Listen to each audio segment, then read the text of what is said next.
Okay guys, so let's talk about Joson Hawk 16 analog mixer. Ito kasi lang gustong malaman nila Sir Brian and Sir Apolinario kung ano ba yung mga features nito nga Joson Hawk 16 kasi balak nilang bumili guys. Ayan, so pakita natin, isa-isahin natin ito and medyo mahabang video to guys, no? So bear with me. Okay, so let's go. Okay, so yung mixer pala na to guys is 16 channel siya. Okay, 16 channel. And then yun, isa-isahin na natin na pakita kung ano ba yung mga nandito or mga features sa ating analog mixer na Joson Hawk 16. Okay guys, so focus tayo sa ganitong view guys, no? Okay, turn on muna natin. Ayan, so ganyan yung itsura ng ating front panel guys, no? Ayan, so yung dito sa bandang taas guys, located yung kanyang phantom power. Ayan, 48 volts. So ginagamit yan kadalasan sa mga condenser mic or mga podcast. Yung basta yung mga microphone na need ng extra voltage. And then next is itong HPF dito sa gilid guys, or high pass filter. So ang purpose niyan guys is para tanggalin yung mga 80 Hz below, or meron din naman yung sa mga digital pwede mong i-sweep hanggang 120 Hz. Pero ito parang nasa mga 80 Hz below yung ika-cut niya guys.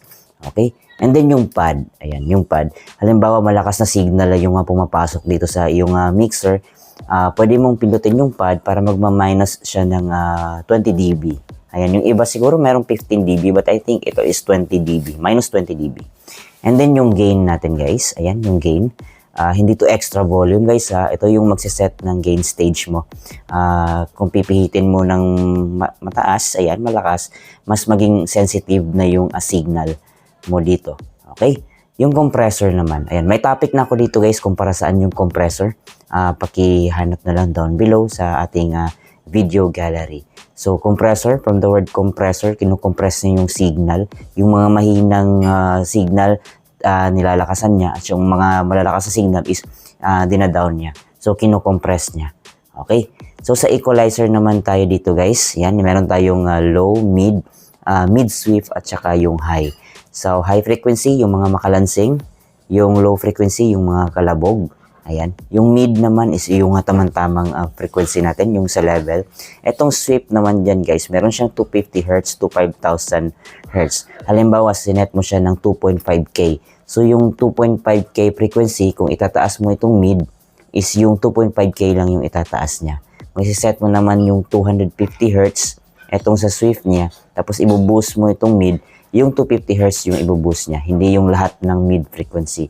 So, mamimili ka na lang dito sa Swift kung anong frequency yung ibuboost mo. Okay? And then, meron siyang 4 na auxiliary, 1, 2, 3, and 4. And then, ito yung effects niya. And then, yung pan. Ayan, pan. And then, yung fader niya. Okay? So, located din dito yung mute button. Ayan. Left and right, kung gusto mo sa main left and right output, lalabas yung mix mo. And meron din tayong group 1 and group 2, kung saan gusto mong lalabas ang signal dito sa iyong groupings. Okay? And meron din tayong PFL. Ayan. Yan, kita mo dito ilaw. Pag pinindot mo yan, yung PFL, yung tawag nito, pre-fader listen. Okay? Ayan. Usually, ginagamit yan kung mag-set tayo ng gain stage. Okay, so, yun yung mga features natin guys, no, dito sa Joson Hawk 16. So, punta naman tayo dito sa gitnang bahagi. Okay guys, so located naman dito sa gitnang bahagi guys, no, ang kanyang, eto, yung programming niya. Usually, ginagamit ito sa mga Bluetooth guys, no. Meron siyang repeat, stop, and record. Pag pinindot mo yung stop and record guys, ito yung pindutan, lalabas yung Bluetooth mo. Ayan, marami kasing nalilito. Saan ba yung located yung button para sa Bluetooth? So, dito lang po. Ayan. Okay. And then, yung program, kung anong effects yung pipiliin mo. Ayan. Push button. Halimbawa, pinili mo yung 25. Pindutin mo lang. Okay. So, dito located yung lahat ng kanyang mga effects, guys, no? So, I usually use 25 or yung room. Okay. And then, kung makikita nyo to guys, meron siyang 9-10 MP3. Ayan, kung nakabaon siya guys, naka-MP3 siya. Para sa Bluetooth yan. And ito na yung volume ng iyong Bluetooth. Okay? At saka kapag nakaangat yan, yung stereo 9 and 10 yung gagana. Okay? And then, dito located guys, meron siyang high, mid, at saka low. Yung ibang mixer guys, low at saka high lang yung available. But dito kay Joson Hawk 16, meron siyang high, mid, at saka low.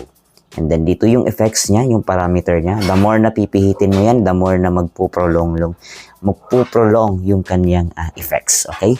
Sa kanyang 7-band equalizer guys, stereo na siya, left and right. Yung iba kasi is isang parang mono lang siya. Tapos 7-band EQ. Ito 7-band EQ pero left and right. So mas maganda 'yun. Tapos malaki yung headroom niya. Ayan, so hindi ka nalugi diyan.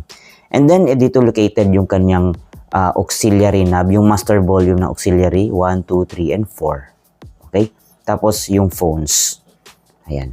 Tapos dito button guys, pinutin mo yung pag nakabaon siya, group 1 and group 2 yung mag-engage. Kaya pag nakaangat siya, left and right, main output.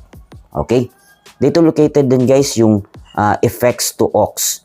Effects to aux 1, 2, 3, and 4. So napakaganda ng features dito guys kasi halimbawa yung monitor speaker mo is nakasaksak sa auxiliary 1 or 2.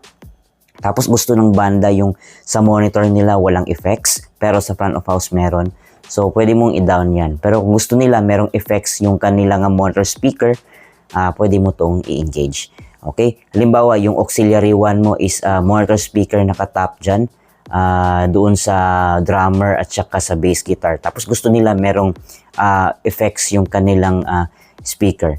So, kung nakatap sila sa auxiliary 1, yung monitor speaker nila, is ito lang yung pipihitin mo.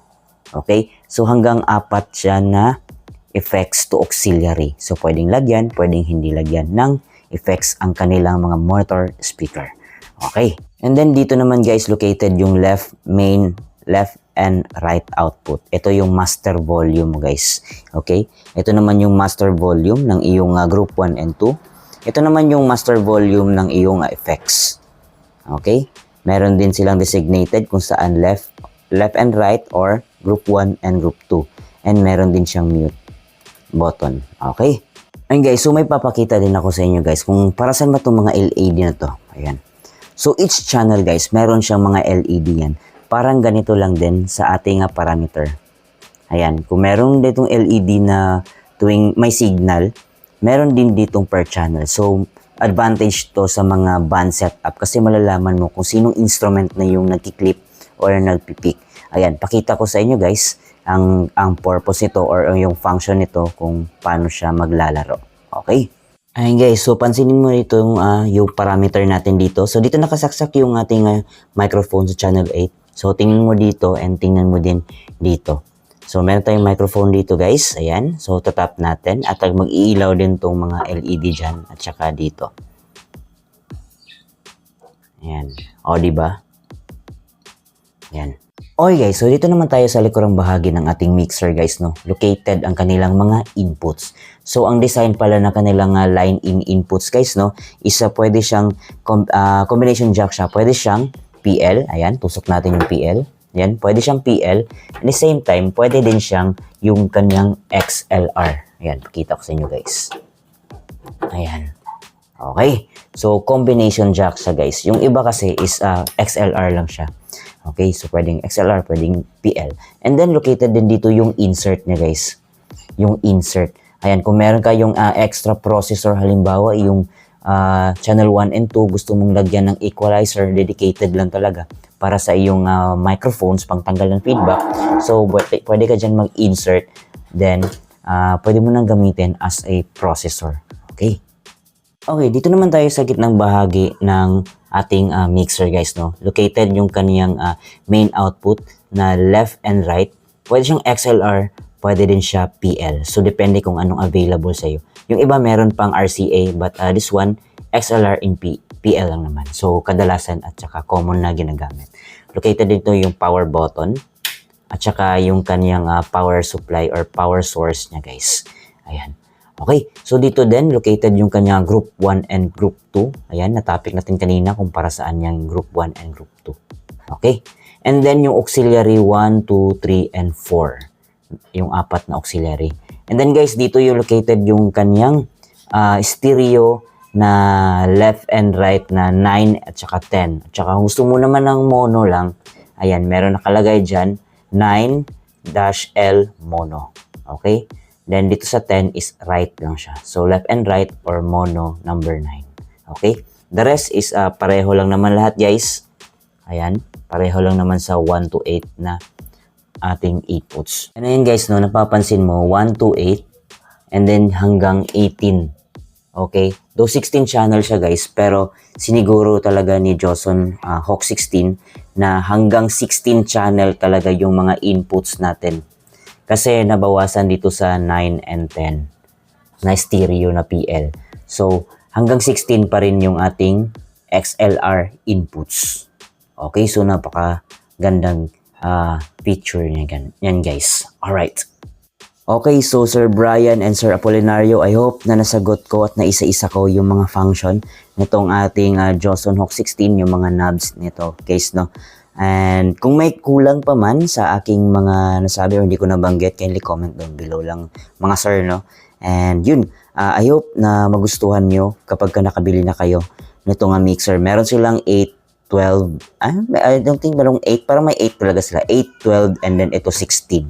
So yun guys, I hope and congratulations din sa inyo sa makabili. And ayun. Alright? Alright.